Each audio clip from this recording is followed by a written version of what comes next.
Good evening, listeners, and welcome to today's edition of Market Mantra, the program in which we give you a complete update on the economic news of the day.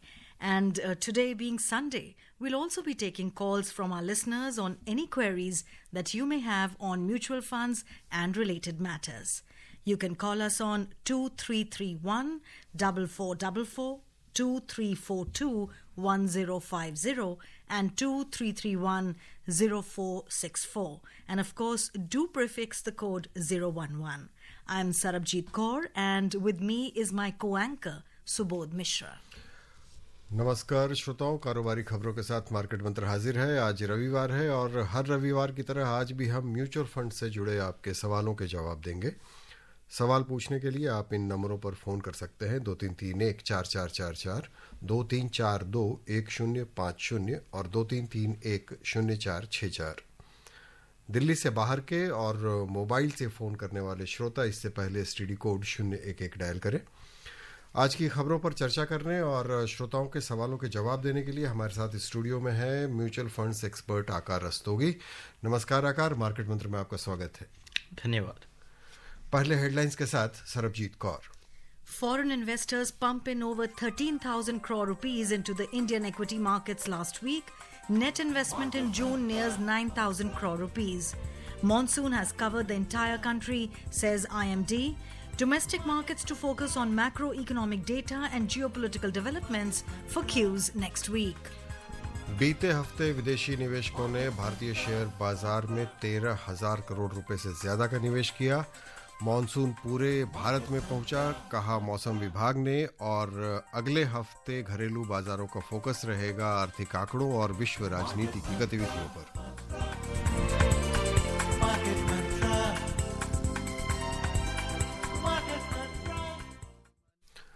आइए पहली खबर पर नजर डालते हैं। पिछले हफ्ते विदेशी निवेशकों ने भारतीय शेयर बाजारों में 13,107 करोड़ रुपए से ज्यादा का निवेश किया। विदेशी पोर्टफोलियो निवेशकों ने दुनिया में जारी राजनीतिक और व्यापारिक तनाव के कुछ हद तक कम होने से भारतीय बाजारों में रुचि दिखाई। इससे पहले के कुछ हफ्तों में एफपीआई के निवेश में जारी उतार चढ़ाव के साथ जून में अब तक भारतीय शेयर बाजार में उनका कुल निवेश 8,915 करोड़ रुपए हो गया है।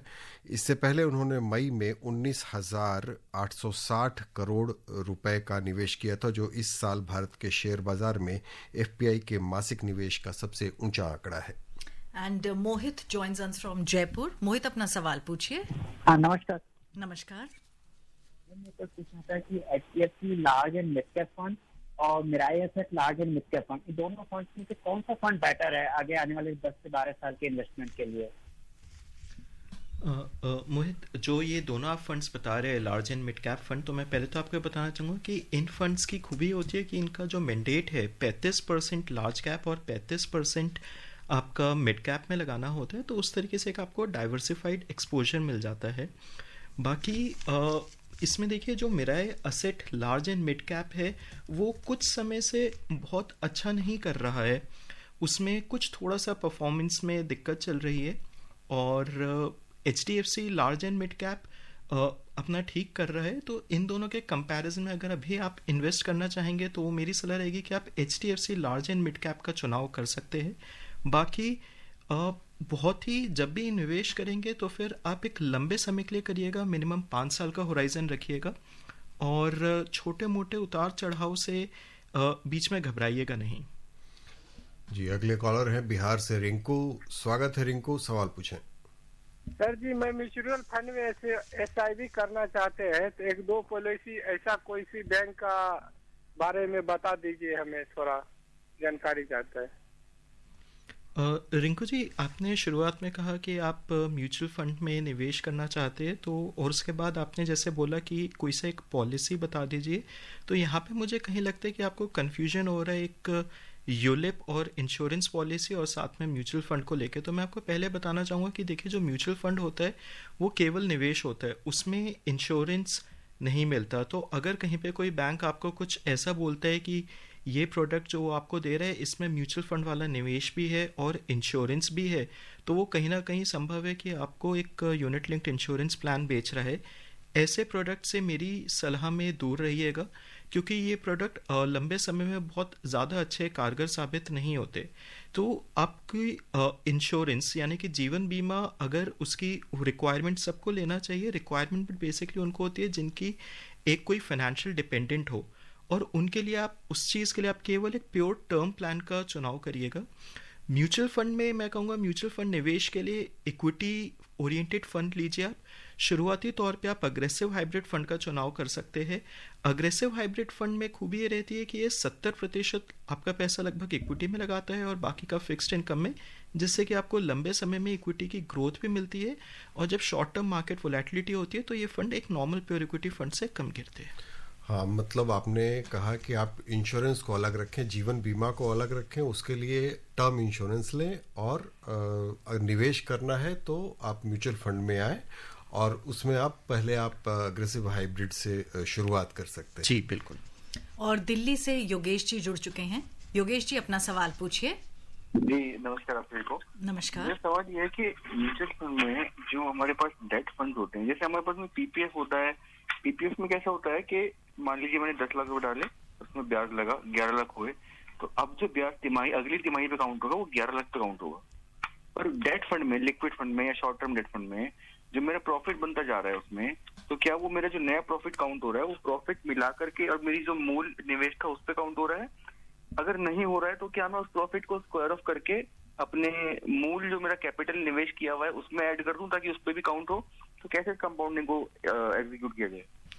देखिए, डेट फंड भी एक तरीके से उसका जो एनएवी होता है वो एकदम एक इक्विटी फंड के तरह ही बढ़ेगा। जो भी आपके बॉन्ड्स की, जो भी उस डेट फंड का जो पोर्टफोलियो है उसके अंदर जो भी डेट इंस्ट्रूमेंट्स है उनकी मार्केट वैल्यू के हिसाब से रोज़ाना एनएवी कैलकुलेट होता है, और जो भी अप्रिसिएशन आया, जैसे पीपीएफ में मान लीजिए जो भी आपका होता है क्वार्टरली, मंथली, जब भी इंटरेस्ट आता है तब बढ़ता है। बट यहाँ पे जो आपका एक एनएवी है वो आपका डेली बेसिस पे जो भी उसकी मार्केट वैल्यू है उसके हिसाब से बढ़ता जा रहा है, तो आपको अलग से निकाल के उसको इन्वेस्ट करने की ज़रूरत नहीं है। जैसे कि हम लोग इक्विटी में देखते हैं कि वो वैल्यू बढ़ता जा रहा है, उसी प्रकार डेट फंड में भी वो एनएवी के साथ वैल्यू बढ़ता रहता है। और लखनऊ से नितेश जुड़ चुके हैं। नितेश अपना सवाल पूछिए। Good morning sir. मेरा नाम नितेश है। मेरे को ये क्वेश्चन पूछना था, जैसे मेरा भी बेटा 3 साल का है, तो जब वो 20 साल का हो जाएगा तो मींस मेरे पास अभी 17 इयर्स हैं उसकी हायर स्टडीज के लिए, तो इन 17 इयर्स में मेरी इन्वेस्टमेंट स्ट्रेटेजी कैसी होनी चाहिए और म्यूचुअल फंड, किन म्यूचुअल फंड्स का मेरे को सिलेक्शन करना चाहिए? देखिए, एक तो सबसे पहले मैं कहना चाहूँगा कि बहुत ही आप सही स्टेप उठा रहे हैं कि आप एकदम पहले ही टाइम से पहले 17 साल का आपके पास होराइजन है और आप अभी से प्लानिंग शुरू कर रहे हैं, क्योंकि इक्विटीज़ तभी बेस्ट वर्क करती है जब आपको एक लॉन्ग टर्म होराइजन मिलता है। तो मेरी सलाह ये रहेगी कि अगर आपने इससे पहले कभी इक्विटी में निवेश किया है, आप एक्सपीरियंस्ड इन्वेस्टर है, तो आप एक फ्लेक्सी कैप या मल्टी कैप फंड का चुनाव कर सकते हैं, और साथ ही में थोड़ा सा पोर्शन आप मिड कैप और स्मॉल कैप में अलग से भी लगा सकते हैं। उससे आपके रिटर्न्स में बूस्ट मिल जाएगा। जो फ्लेक्सी कैप फंड्स होते हैं इनको पूरी छूट होती है लार्ज, मिड और स्मॉल में पैसा लगाने की। ये एक डाइवर्सिफाइड पोर्टफोलियो होता है, बट आमतौर पे देखा गया है कि इनका पैसा जो होता है वो अंदाजन 70% आपका लार्ज कैप में लगता है और बाकी का मिड एंड स्मॉल कैप्स में होता है। वहीं पे जो मल्टी कैप फंड्स है वहाँ पे सेबी द्वारा मैंडेट है कि वो पैसा मिनिमम 25% हर तीनों मार्केट कैपिटलाइजेशन के स्टॉक्स में लगाए, 25% लार्ज कैप, 25 मिड कैप और 25 स्मॉल कैप में। तो वहाँ पे थोड़ा सा आपको जो mid and small cap exposure होता है वो थोड़ा सा ज़्यादा मिल जाता है, जो कि लॉन्ग टर्म के लिए अच्छा है, आपके रिटर्न्स बूस्ट हो सकते हैं।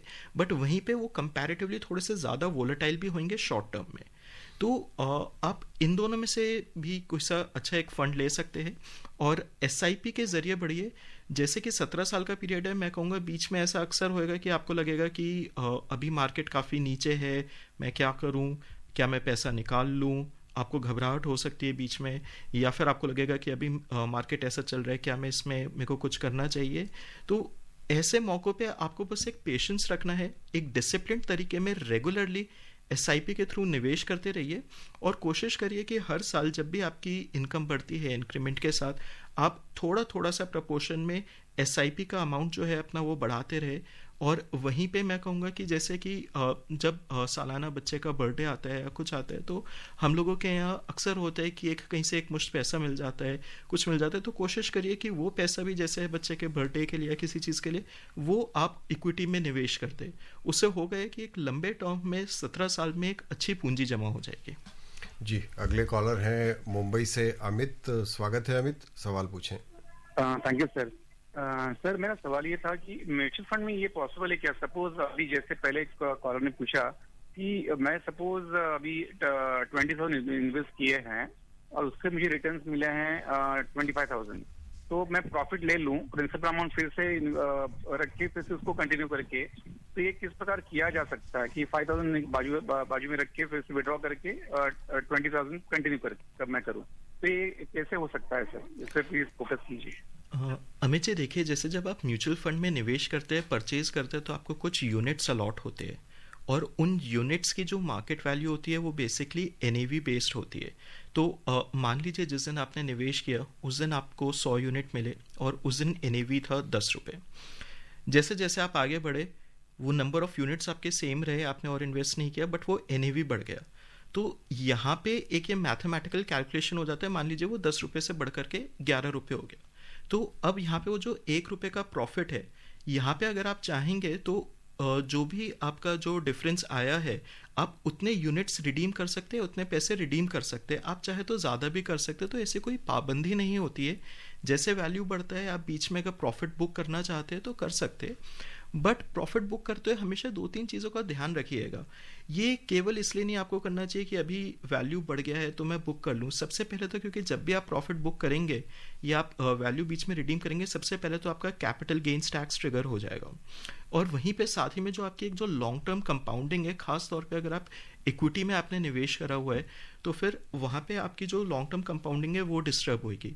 और वहीं कुछ फंड्स ऐसे भी होते हैं जो कि अगर आप खास तौर पे 1 साल से पहले पैसे निकालने की कोशिश करें तो आपको पैसे तो मिलेगा लेकिन एक आपको एग्जिट लोड लग जाएगा। तो ये सारी कॉस्ट्स अटैच हो जाती है और केवल इस वजह से पैसे विड्रॉ करना मेरी समझ में सही नहीं है क्योंकि वहाँ पे प्रॉफिट आ गया। तो आप अपने एक असेट एलोकेशन प्लान के साथ चलिए। असेट एलोकेशन प्लान यानी कि मतलब हो गया कि आप देखिए कि आपको अपने पोर्टफोलियो में गोल के हिसाब से इक्विटी में कितना रखना चाहिए, फिक्स्ड इनकम में कितना रखना चाहिए। मान लीजिए आपने 70-30 का चुनाव किया है, तो अगर इक्विटी में ज़्यादा बढ़ कर के वो 80% हो गया, वहाँ पे प्रॉफिट आ गया, तो वहाँ पे आपका प्रॉफिट बुक करना बनता है। आप उस हिसाब से उसको बेच के वापस 70-30 पे आ जाइए, जिससे कि आपका एक सिस्टमैटिक वे में प्रॉफिट भी बुक हो जाएगा और आपका जो एक एलोकेशन है वो भी रीबैलेंस हो जाएगा। जी आकार, हम अभी जैसे आप बता रहे थे उसमें भी आपने कंपाउंडिंग का उल्लेख किया और हम अक्सर श्रोताओं को बताते रहते हैं। क्या आप एक बार विस्तार से बताना चाहेंगे कि कंपाउंडिंग क्या है और इसका फ़ायदा क्या हमें मिलता है, किस तरह से मिलता है? देखिए, अगर कंपाउंडिंग को मैं समझाना चाहूँ तो एक तरीके से कि जो आपके पहले प्रिंसिपल पे आपको रिटर्न मिला है, उस रिटर्न पे, उस इंटरेस्ट पे भी आगे आपको इंटरेस्ट और रिटर्न मिल रहा है। तो अगर इसको ऐसे समझे कि 100 रुपये के फिक्स डिपॉजिट पे आपको 10 रुपये का इंटरेस्ट मिला है, तो अगली बार आप 110 रुपये पे इंटरेस्ट मिलेगा, तो वो 10 रुपये जो इंटरेस्ट पहले था उस पर भी आगे इंटरेस्ट मिल रहा है। और कंपाउंडिंग तब आपको फ़ायदा करती है जब बहुत ज़्यादा लंबा समय होता है। इसका फ़ायदा आपको शुरुआती 3-4-5 साल में आसानी से नहीं दिखेगा। जैसे जैसे लंबा समय बढ़ता जाएगा, क्योंकि वो एक जो इंटरेस्ट का अमाउंट है, जो रिटर्न का अमाउंट है, वो बढ़ता जाएगा, आपको वो फ़ायदा लंबे समय के साथ दिखना चालू होगा। जैसे कि 10 साल में हो गया, 15 साल में हो गया, 20 साल में हो गया, और जैसे जैसे आगे बढ़ेंगे कि वो बहुत ही लंबा नंबर होता जाएगा। Yes, listeners, you are with us in our program Market Mantra, and we welcome you with any queries that you may have on mutual funds and related matters.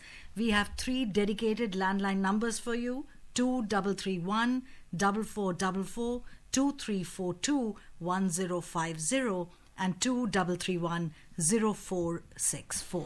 जी, और म्यूचुअल फंड्स पर आगे की चर्चा से पहले हम एक खबर पे नज़र डाल लेते हैं। अच्छी खबर है, पूरे देश में सामान्य तिथि से 9 दिन पहले आज ही मानसून आ गया है। झारखंड, ओडिशा, बिहार, मध्य प्रदेश, छत्तीसगढ़, हिमाचल प्रदेश, उत्तराखंड, उत्तर प्रदेश, गोवा, गुजरात और पूर्वोत्तर भारत के कई हिस्सों में अगले 7 दिनों के दौरान तेज बारिश होने की संभावना है। आकाशवाणी समाचार से बातचीत में मौसम विभाग के महानिदेशक ने बताया कि दक्षिण पश्चिम मानसून देश के सभी हिस्सों में पहुंच गया है। उन्होंने कहा कि मानसून की स्थिति अच्छी है और मध्य भारत में, जिसमें गांगेय पश्चिम बंगाल, ओडिशा, झारखंड, छत्तीसगढ़ और उत्तर पश्चिम भारत शामिल है, बहुत अच्छी वर्षा की उम्मीद है। उन्होंने बताया कि अगले 2 दिनों में मध्य भारत और उत्तर पश्चिम भारत में मूसलाधार वर्षा की संभावना है। तो ये खबर, मानसून अगर अच्छा रहे तो हमारी अर्थव्यवस्था भी अच्छी रहती है सरबजीत, और उम्मीद है कि आने वाला समय भी हमारे देश के लिए और खास करके कृषि क्षेत्र के लिए और उससे जुड़े जो हमारी इकोनॉमी के जो क्षेत्र हैं वो अच्छा परफॉर्म करेंगे और हर किसी को उसका फायदा मिल सकेगा। Indeed, Subodh, that augurs very well for the entire country. Monsoon well in time and a good monsoon. Moving on to the next story, Prime Minister Narendra Modi has asserted that from health to social security, the country is moving ahead with the feeling of saturation in every field, which is also a great picture of social justice. He said presently most of the populace in India is taking advantage of one social protection benefit or the other.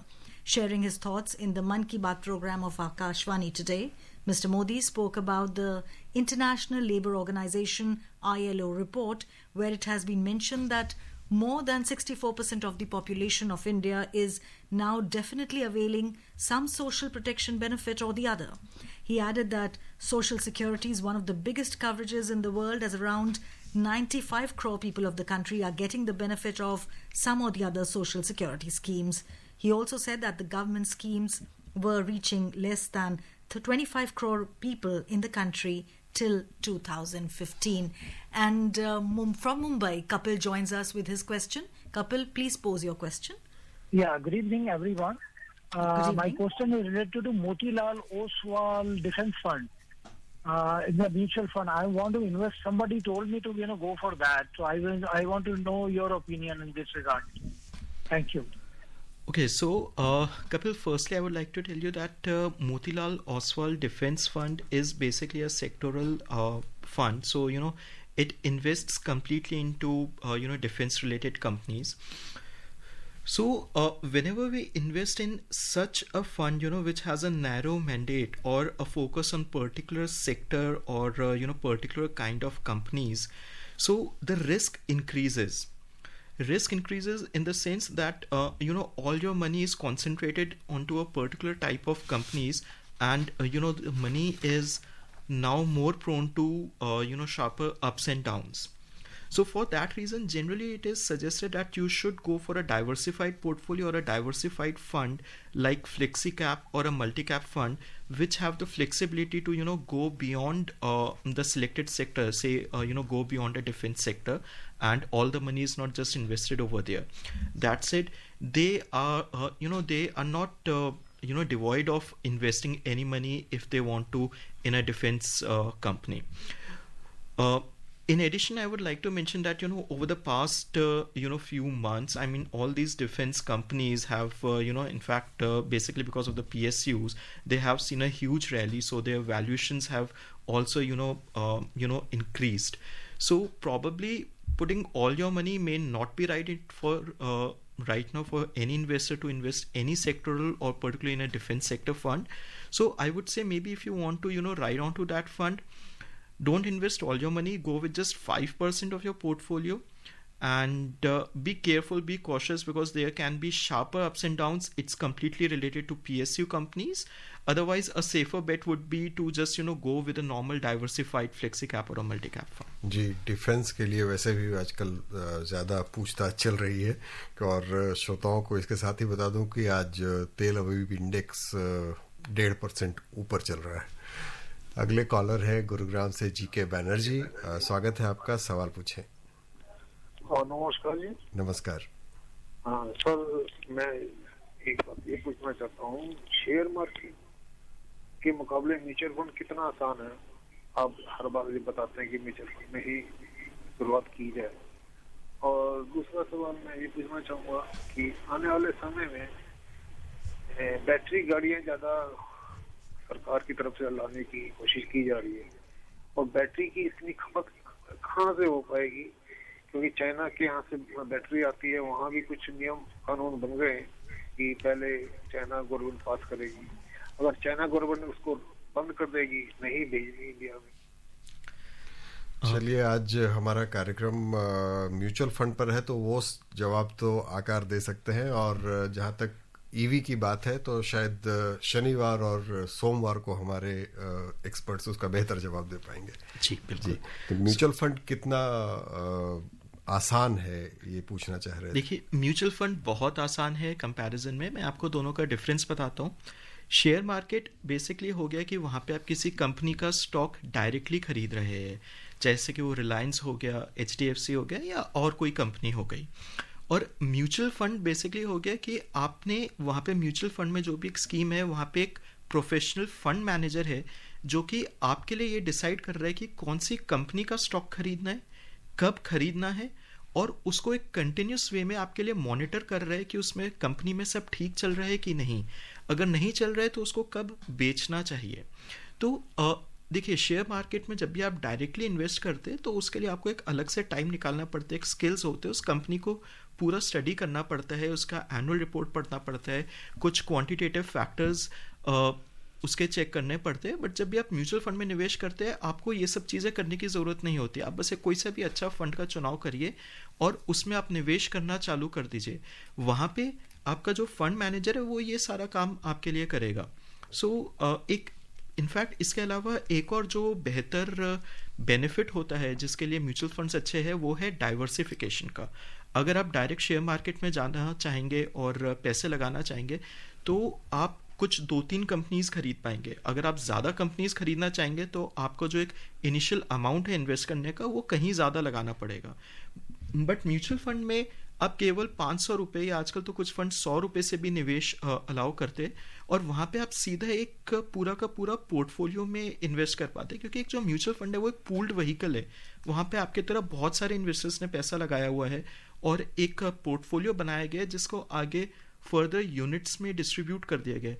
तो भले ही आप 100 रुपये या 500 रुपये लगाए, वहाँ पे आप किसी एक कंपनी के शेयर में पैसा नहीं लगाएंगे, आप एक बास्केट ऑफ कंपनीज में पैसा लगाएंगे। उसमें 30-50 या ज़्यादा भी कंपनीज हो सकती है। तो जो आपका रिस्क है वो एकदम डिवाइड हो जाता है। तो शुरुआती निवेशक के लिए मेरी समझ में म्यूचुअल फंड में निवेश करना सही रहेगा और बहुत ही आसान रहेगा। Akar, there's a very frequent question from our listeners, and that is about investment in small cap and mid cap funds.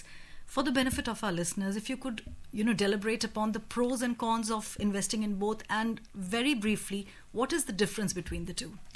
So, coming to the difference, I would say that mid caps are defined by SEBI as the companies from their market cap size which ranks between 101 to 250.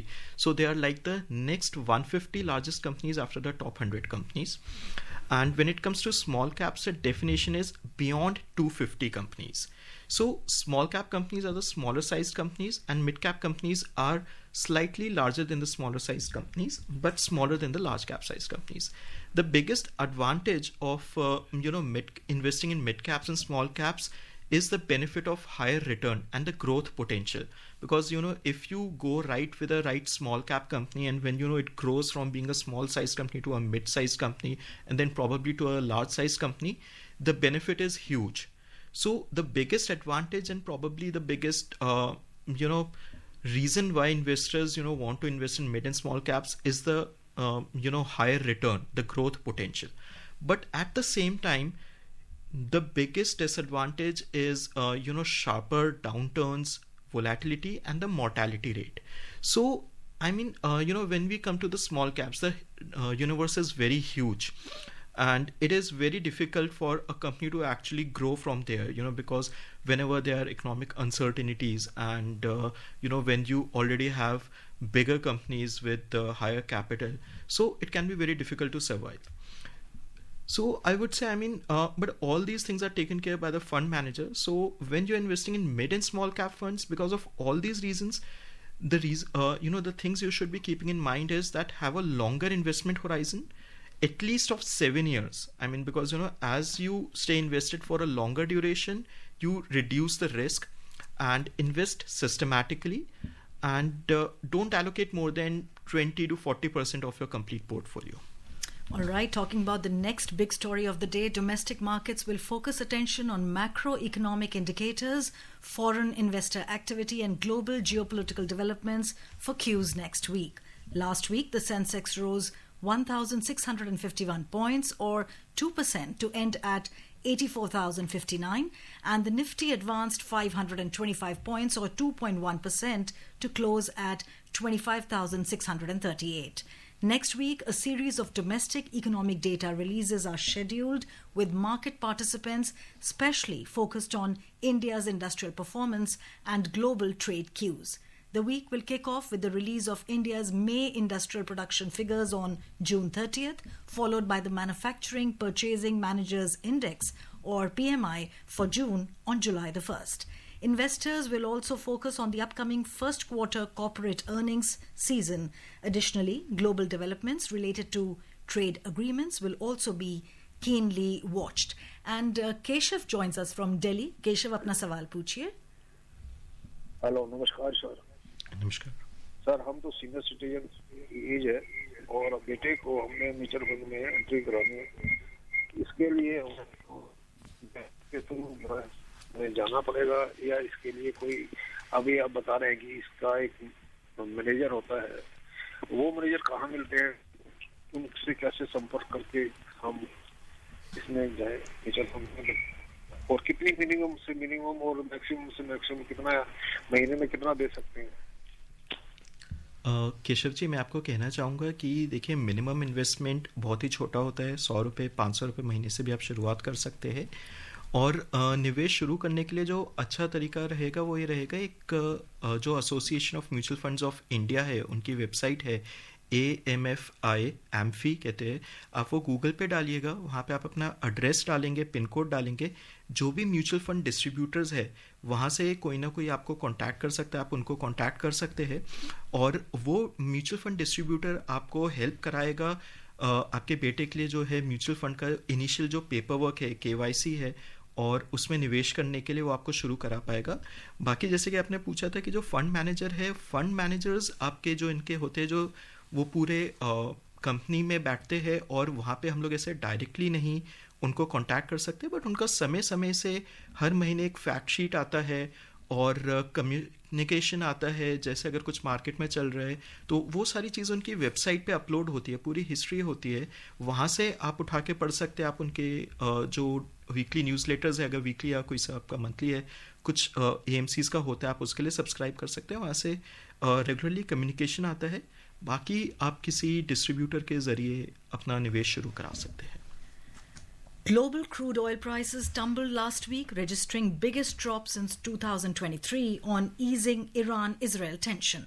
The prices also fell, tracking report that OPEC Plus was planning to hike production in August. Brent crude futures slumped 12% last week to end at $67.77 a barrel, while US crude dropped about 11% to finish at $65.52 a barrel. During the 12-day war that started after Israel targeted Iran's nuclear facilities on June 13, Brent prices rose briefly to above $80 a barrel before slumping to $67 a barrel after US President Donald Trump announced an Iran-Israel ceasefire. जी, आज वक्त इतना ही है. सरबजीत, आकार market मंत्र में आने और श्रोताओं के सवालों के जवाब देने के लिए आपका बहुत बहुत धन्यवाद. धन्यवाद. Listeners, before we wrap up, foreign investors pump in over 13,000 crore rupees into the Indian equity markets last week. Net investment in June nears 9,000 crore rupees. Monsoon has covered the entire country, says IMD. Domestic markets to focus on macroeconomic data and geopolitical developments for Qs next week. That's it in today's edition of Market Mantra. See you tomorrow. Goodbye.